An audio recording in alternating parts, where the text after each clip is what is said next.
Let's go over live now to Bangkok, where the closing ceremony of the 35th ASEAN Summit is underway.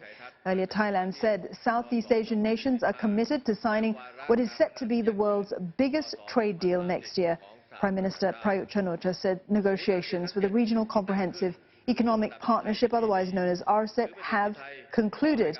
RCEP is a landmark trade pact between Southeast Asia and 6 partner countries, including Japan, India, South Korea and China.